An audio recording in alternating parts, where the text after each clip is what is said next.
అమ్మ మేము వచ్చి మళ్ళీ కుర్చీ మీద కూర్చోవాలి చంద్రబాబు నాయుడు అనుకోవచ్చు, చంద్రబాబు నాయుడు కొత్తాసి వచ్చి దొద్దాంతానంటే భజన కొట్టొచ్చు అందరూ. కానీ ప్రజలు మాత్రం మర్చిపోరు కదా. జరిగిన గత 5 సంవత్సరాలు జరిగింది కదా, అంతకుముందు 9 సంవత్సరాలు జరిగిన విధానం మర్చిపోరు కదా. మోసం, దగా, మాయ, ఈ మేనేజ్మెంట్ మర్చిపోరు కదా. కాబట్టి అవి జరగదు. నువ్వు అనుకోవచ్చు ఇక్కడున్న ఈ TV5కో లేకపోతే ABNకో లేకపోతే ఈనాడుకో చంద్రబాబు రావాలని కోరుకోవచ్చు, అది కళ్ళలో ఊహించుకోవచ్చు. ప్రజలు ఊహించుకోవాలి 5 కోట్ల మంది ప్రజలు.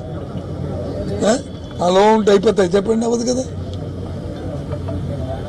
ప్రజలు కోరుకోవాలా? చంద్రబాబు నాయుడు పరిపాలన, జగన్మోహన్ రెడ్డి 5 సంవత్సరాలు వేరే చేసుకోమనండి. ఎవరి స్థాయిలో జీవన ప్రమాణాలు పెరిగాయి, వాళ్ళ GDP పెరిగింది, వాళ్ళ ఆర్థిక పరిస్థితి మెరుగయ్యాయి, వాళ్ళ పిల్లలకి ఉత్తమమైన విద్యా విధానాన్ని రూపొందించారు. చెట్ల కిందని పుట్ల కిందని ఎండ గడిచి వానకు తడిచి పిల్లలు చదువుకునే పరిస్థితులు ఈ రాష్ట్రంలో ఉన్నాయి ఇప్పుడు 70 సంవత్సరాల చరిత్రలో. మరి ఇవాళ ఏ విధంగా విద్యా విధానం రూపొందించారు? స్కూళ్ళు ఉండేవి. భారతదేశంలో మొత్తం యావత్తు ఆంధ్ర రాష్ట్ర కోసం ఎందుకు వస్తుంది?